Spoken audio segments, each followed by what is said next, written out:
report output. So one of the things I've mandated with doing lately is adding Seaside interfaces to legacy Smalltalk apps. And generating reports in that environment is a common requirement. And doing it with PDF seems to make a lot of sense from a browser point of view, because you can present the browser content, or the PDF content on the browser, and then the user can download it, print it, whatever, and we can make it look nice. And we looked at various ways of doing that, including calling to external libraries and other options. We looked at pdf4smalltalk because it has a pretty rich set of tools for building PDF content natively in Smalltalk itself. So the report for PDF, which is what it's being called now, uses these tools to generate that output. So Christian's the guy that did the pdf4smalltalk work, and he really did all the heavy lifting. So let's make sure we understand what credit is due here. The guy put in a ridiculous amount of effort to map effectively the entire PDF API to a Smalltalk space. So you can use the pdf4smalltalk code in VisualWorks to generate pretty much any kind of PDF document you want. And if you have any familiarity with PDF, it's a fairly deep and rich content standard. Quite a bit to it. So if you've got to do anything that goes beyond just putting some text on a page, you want to do something a little more fancy, I'd encourage you to explore it. It is a very cool tool set. But this is the kind of stuff you have to do code-wise. Is you have to define a page, the bounds, the fill color, define the text objects, the font, the size, and say where you want to put it, and so on. And it works. It works great. I found that a bit too cumbersome for what my needs were. I needed something that was a little simpler, where I just wanted to put some text on a page. And then I wanted some convenience mechanisms for organizing that text, take care of things like word wrap and such. And so the syntax that I end up using is something similar to this, where you have a report, you say, how does the report page look? Is it landscape, portrait, whatever size, A4, a bunch of keywords for that. Put some text on the page, and then generate a PDF document for it. And that's example is exactly the output that you would see for the text that's there. And that's kind of where the code goes from.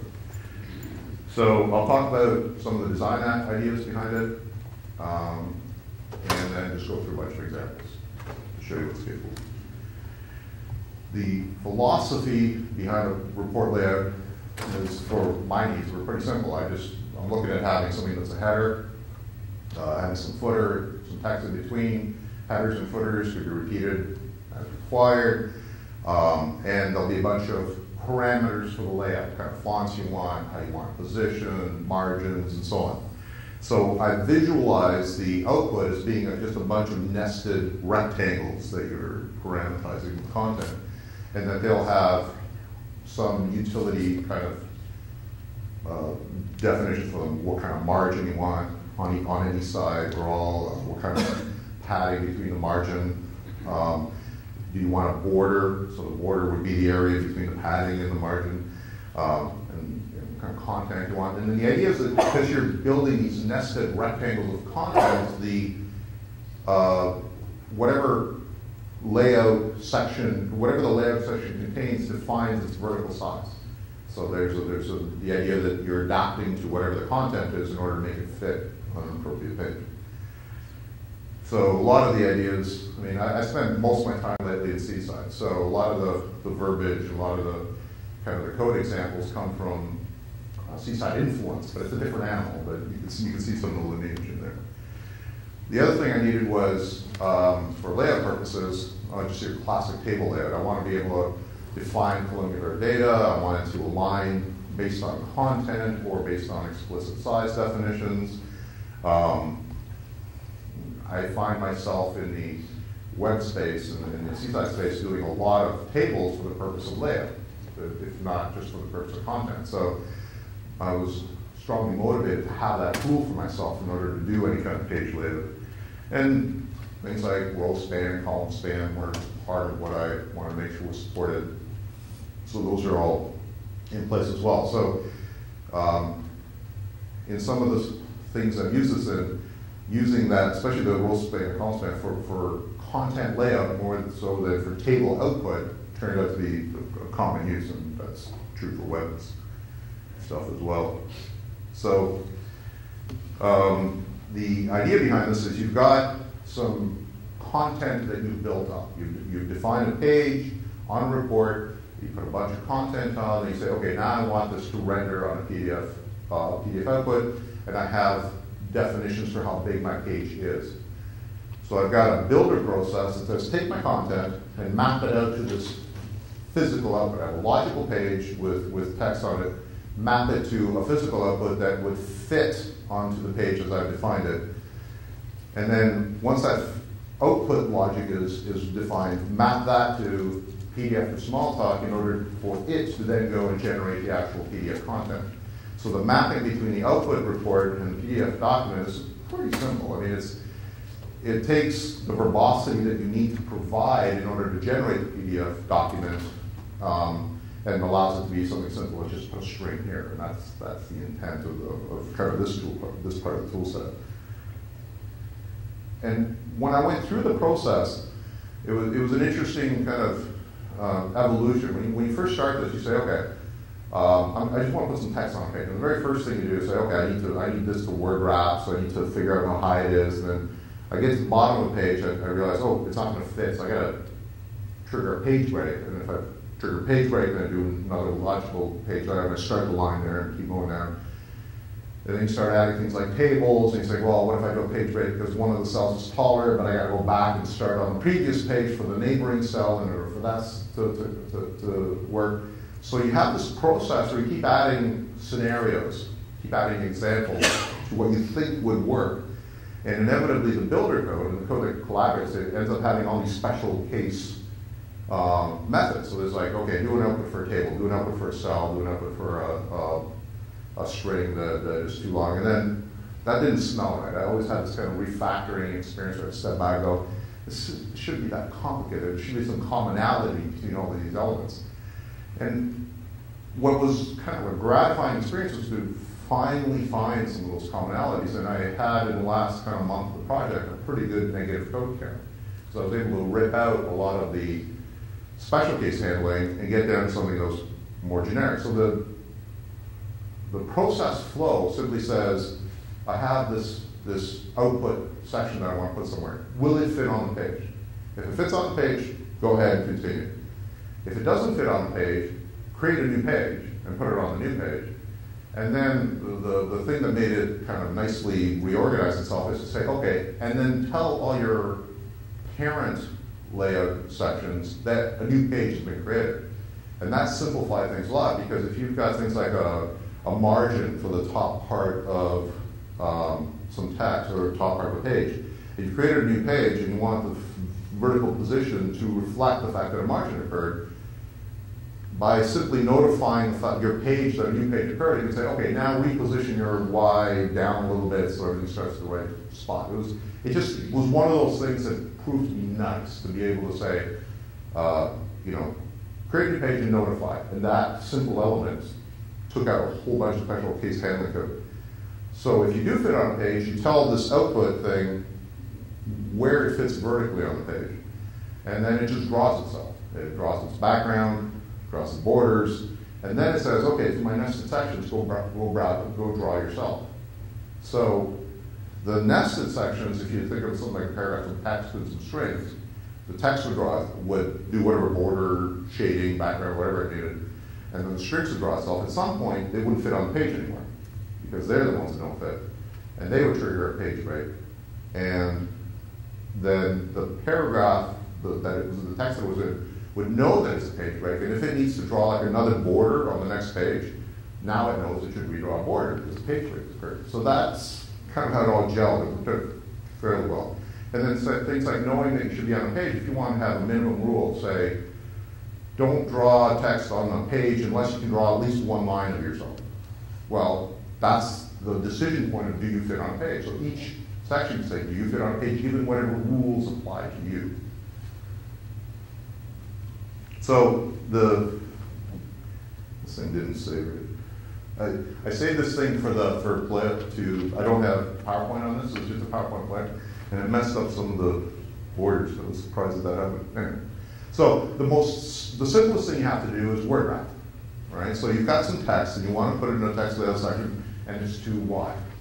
So what do? Well, the simple model for me is just go back from the edge of the text, find the next white space, and cut the text at that point, create another line of text. And if that text just happens to not fit on the page, then triggers a page break, and off you go. And that simple piece of logic ends up being kind of the foundation of most of this stuff, because the vertical spacing of text is pretty much what triggers you moving on to the next pages and all the other stuff that has to wrap around that to make it look good.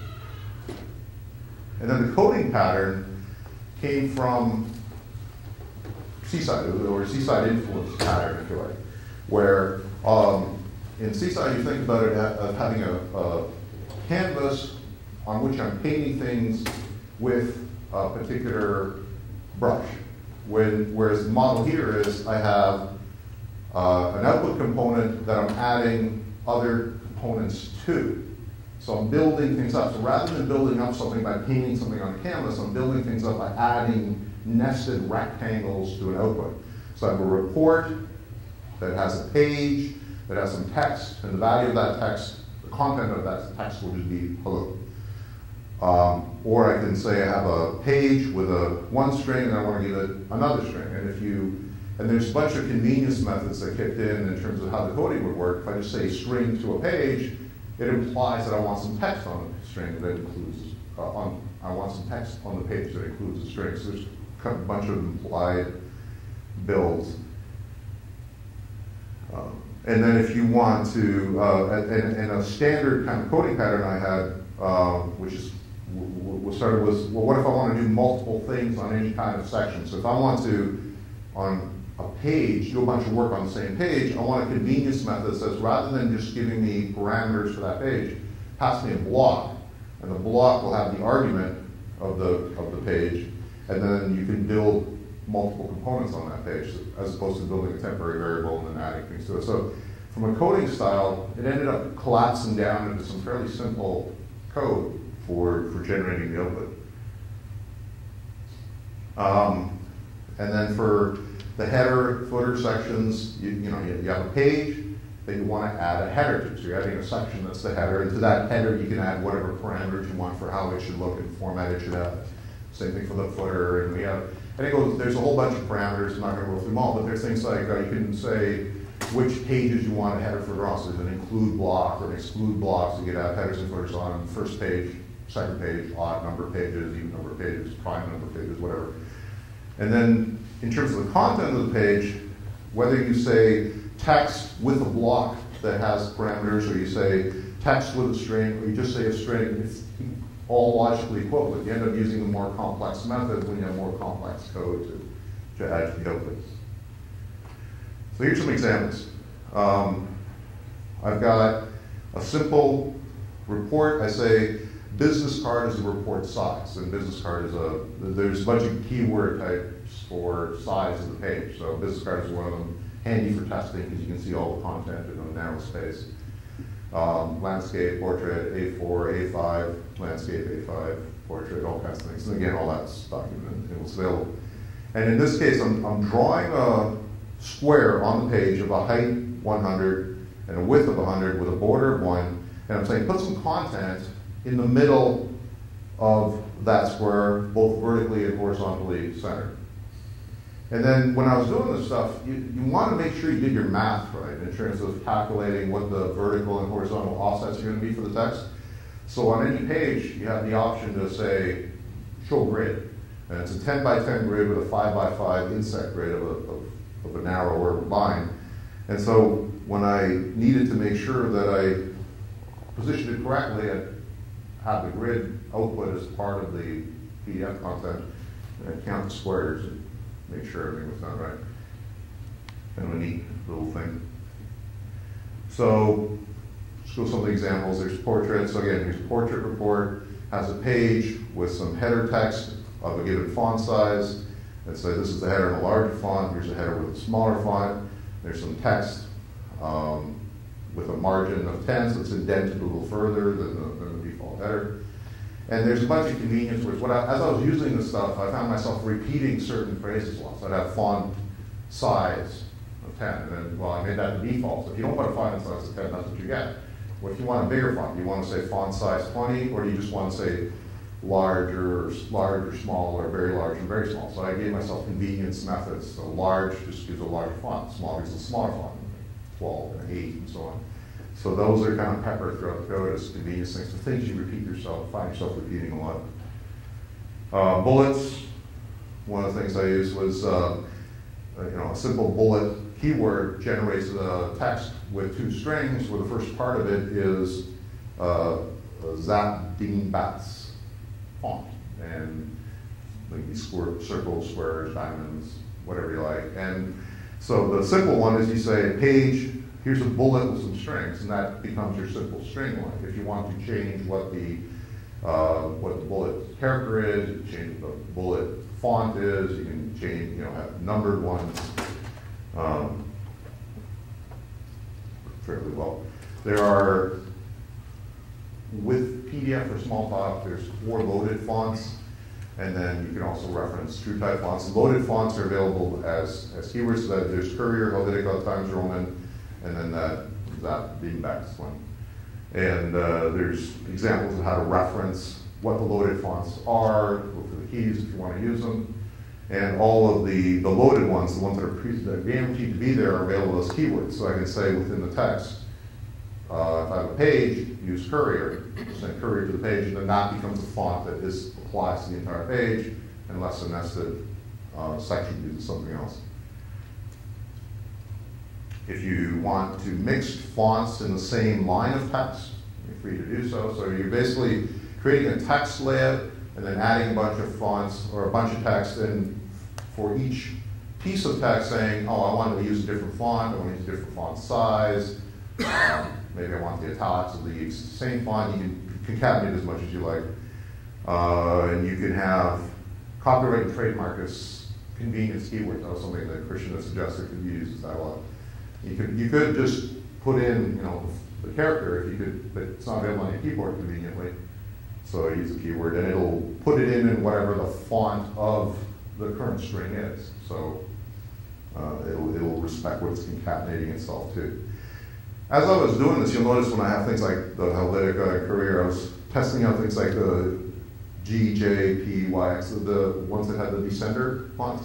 Because you work on the math and you figure out, well, if I want to have a default header footer and the leading that goes between text, you kind of do it once and you end up with a J and you realize that doesn't look right because what I've done is not calculated the descenders enough. So you'll find that in the examples that are provided, I make a point of testing a lot of characters that have the descenders. And within the font definitions for PDF, what they use for the height of a given font set is the capital H is considered the maximum height, and then the descender would be added to the capital H for that. So they use H, X, and then descender value for how far the J, P, and Y go. So I ended up learning a lot more about PDFs than I ever intended to, about how they all lay out internally and such.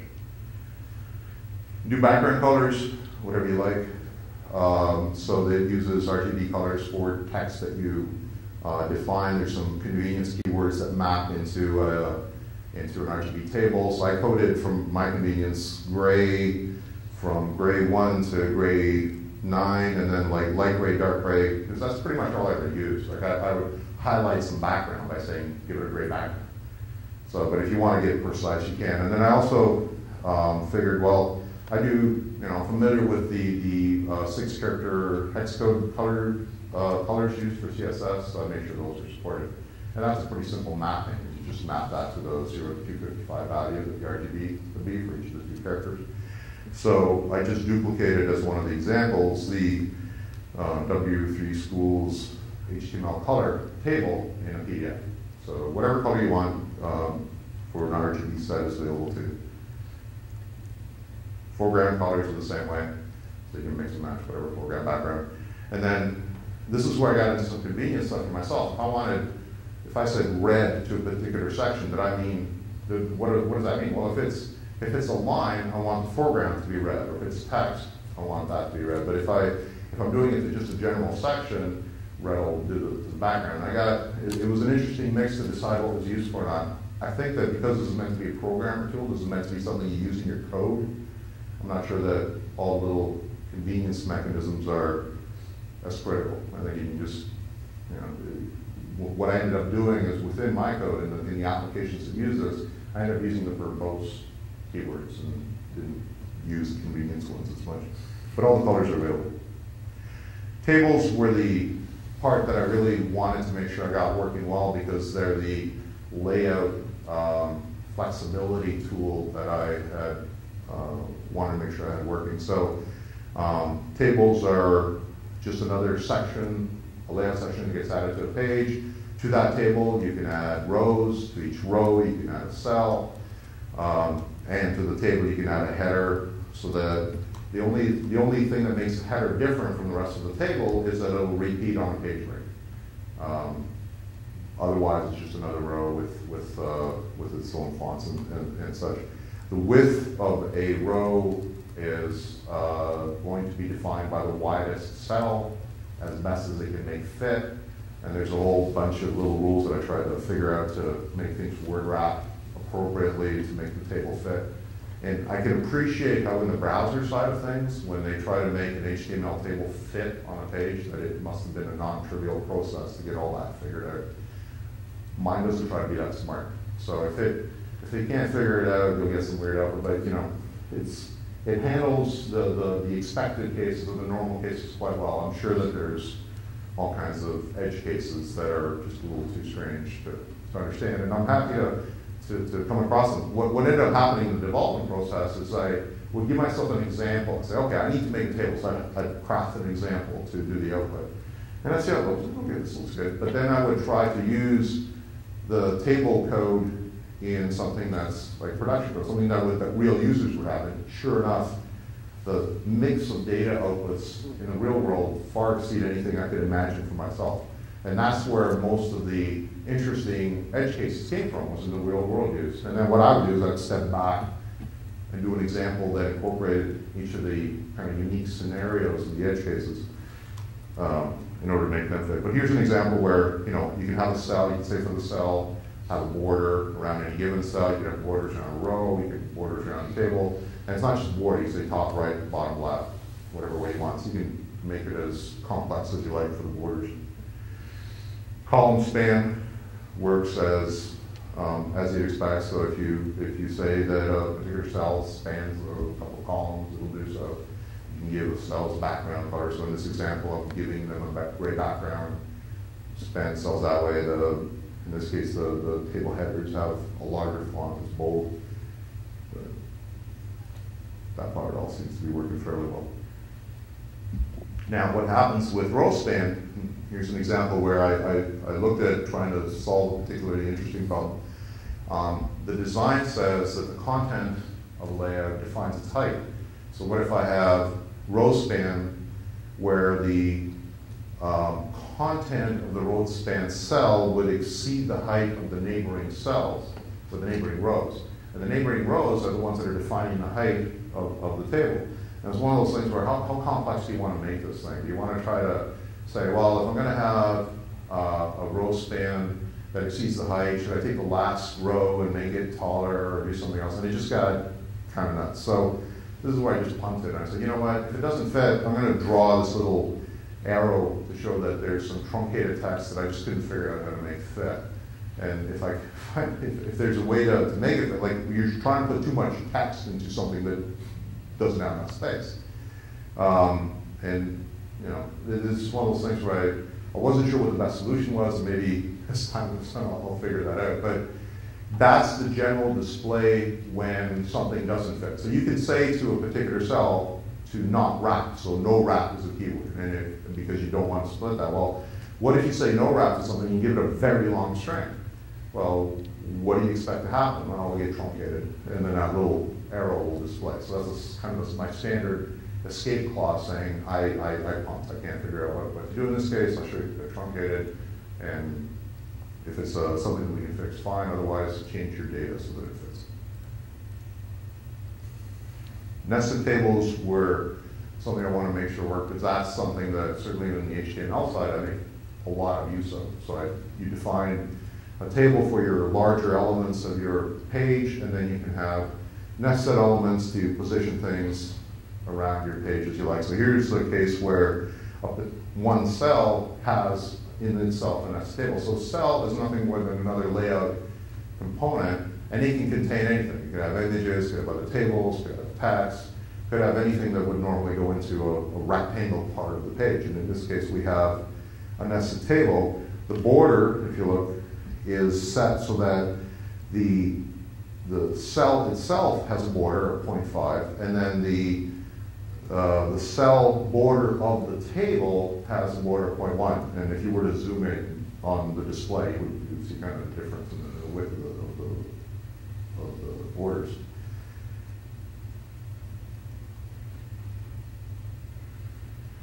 Images are supported, so I can do JPEGs, PNGs, GIFs. And in this case, I'm just using the VisualWorks image reader to give me the byte array that I can then map to a PDF byte construct for display purposes. And the color's not supported for now, so it's all grayscale. So you can have a color image as the input, but what will get rendered will be a grayscale image of that color content. So it's the equivalent of having a color document that you're printing on a black and white printer. In order to support color, we need to have some work done on the color tables, like some of the stuff on the pdf4smalltalk side of it. And Christian says, if anybody wants to tackle that, feel free to do so, but it's a bit of heavy lifting, and it's an invitation to the community if anybody wants to provide color images. They have to jump into the pdf4smalltalk side of the code. Images can be scaled to fit. So if you put an image on a page and it's too wide, it'll be made narrow or narrow enough to fit the space provided, but it'll be shrunk proportionally so that it's not distorted. However, if you do want to make an image fit a specific kind of square or rectangle, it'll distort it as much as you like. So in this case, we took that wide image and made it fit into a square, so it got shrunk horizontally, but not vertically, and it's distorted appropriately. The Cherniac logo beside it is actually a small icon that was made much bigger in order to fit the same square. So all that is supported if you want to do it that way. Lines, you can put lines on a page any way you like. There's a convenience keyword to say put a horizontal line on between text with like a default padding of margin of 4 pixels above and 4 pixels below, which you can set to whatever you like. But lines, that's just one special case of a line. If you want to put lines anywhere on the output, you're free to do so. So if you want to draw a line from here to there of a given color, of a given weight, go nuts, it's all available to you. So that's actually an important point. There were two kind of philosophies to the output. One was the one that did some flow, where you provide some content, and the code tries to kind of figure out how to make it fit the page. The other one is to say, draw this here. So very specifically, at this point, put some text here, put a line here, put some color there, and it'll overlap as much as you like. So the fixed layout is there, and the two will play nicely each other. If you put some fixed layout on some relative layout, the fixed layout can be ignored, and the relative will go around it, whatever mix you want to do. So here's how I used the tool. We have like this in-house Seaside issue tracking system that I wrote a few years ago. And what I was doing up until now to do something printable output is I would do a stripped down HTML rendering of a table, which only had black and white text and nothing else around it. And you would kind of print that from the browser. And it was okay, but it wasn't great. So here's a table output from a Seaside application using this PDF tool to do the table. So fonts, the header font being bold, some things being centered, other things being left justified. If there was some text, be right justified. If you notice the static text column, the content there is italicized, so it stands out a little different. All that's available. And then when we do table output for our issue library, one of the things we might want to include are comments. Well, comments are wide, or descriptions, and they're wide text, so they wouldn't really fit into its own column. So here's an example of using a column span, where I say, here's some wide text, put in a border, give it a carrier font, and have it span whatever number of columns are displayed. And that part's working quite well. To show an individual issue, here's where I made use of the nested tables. So this was the one this is my change issue for adding PDF report to my report output. The top is a 2-cell table split 80-20 in terms of the width ratio, so you can do them by percentage, if you like. The one on the right side is a nested table of 2 columns with a row for each attribute, where the left column is in bold, the right column isn't, and they're aligned accordingly. So that part worked out well. Some horizontal lines, and then the text that you see there, that's a JPEG image served from within the Seaside app was a file handle, so it read it in, got the byte array, gave it to the PDF, and then rendered it as a grayscale output. And it's actually the dialog that comes up when you go to print the table output that I just showed previously. So you can see there, I can change the PDF font size. If you want to put more content on your page, you can shrink how big the font is. And that's an example where I tried not to be too smart about what I was doing for the output. If you're choosing to show everything in your table, every single column, I don't want to try to dynamically figure out what the optimal font size will be. You can figure it out for yourself, right? So if you're finding yourself getting truncated, use a smaller font, try it again, it's probably fine. And that was, you can think for yourself, and that works out. The other thing this is actually what originated the need for this, is we had a client where it's a funeral home that wanted to have a web-based interface for their form, filling out the forms of a service.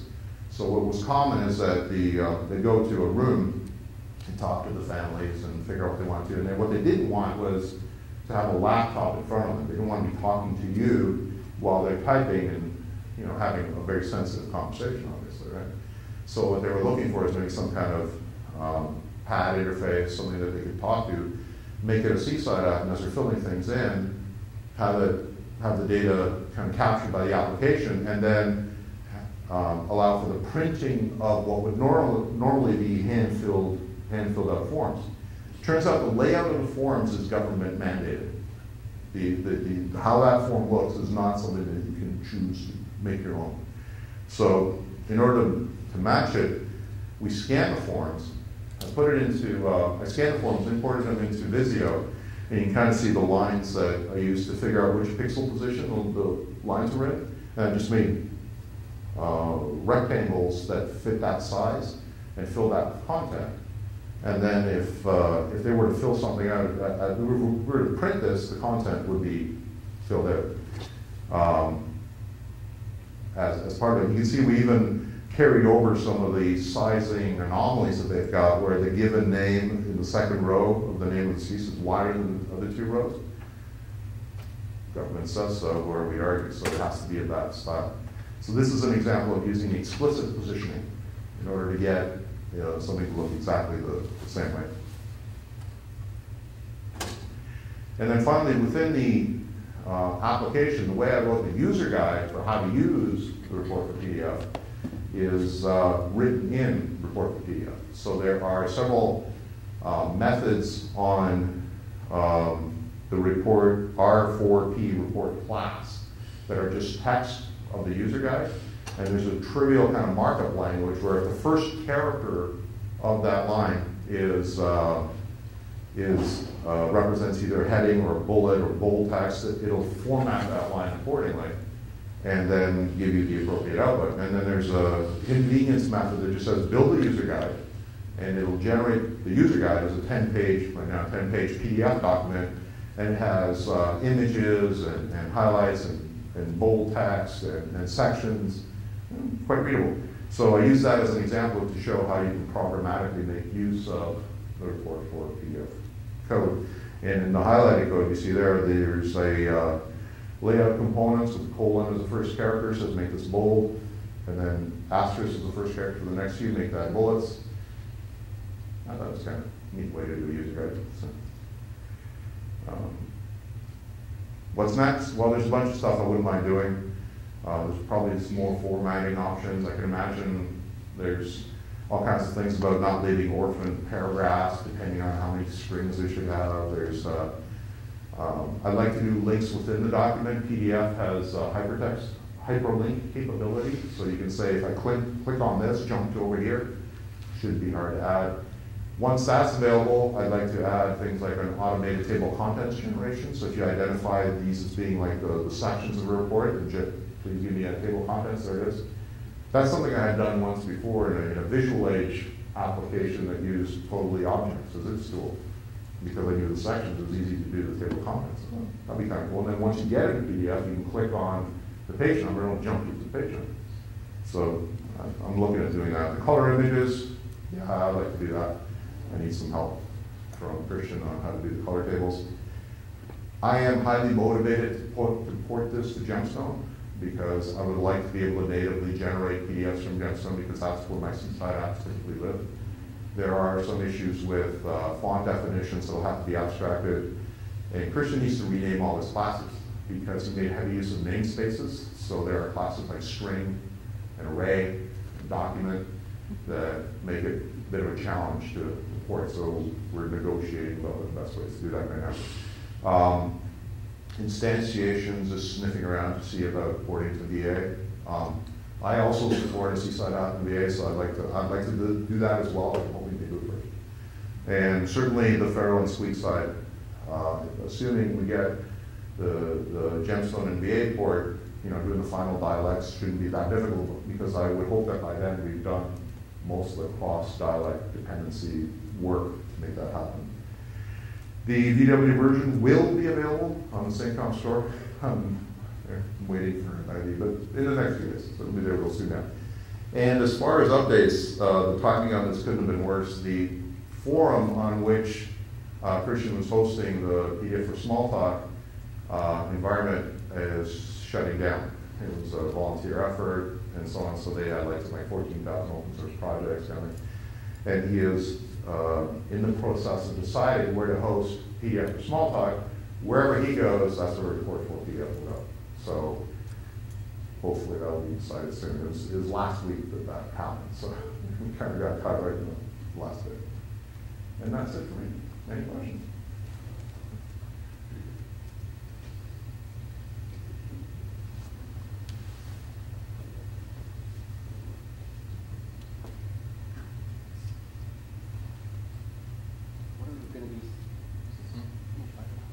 I turned it off at the bottom. No.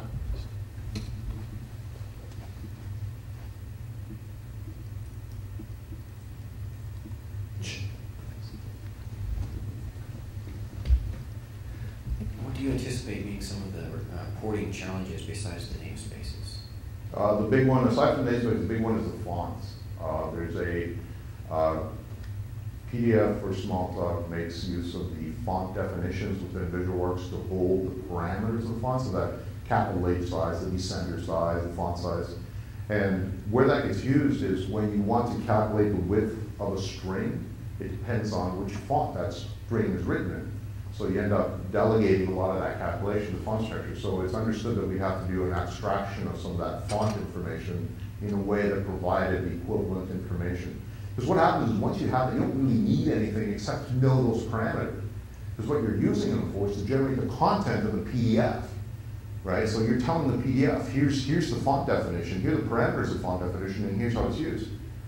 How you end up sourcing that and providing it for the PDF is entirely up to you. So it doesn't have to be a PDF structure, it just has to be something we can abstract across dialect. The fonts are currently, are they VisualWorks? Right, so we have to kind of decide what the best way is to parameterize the fonts. I missed what the difference was between report for PDF and pdf4smalltalk. So pdf4smalltalk is a low-level interface that allows you to do bit-level manipulation of a PDF document. And it's a very rich environment that does pretty much anything you want with PDF. It includes things like PDF Explorer, which is a tool to look at the internals of a PDF. So it's the low-level interface. All I did was use that low-level interface to do something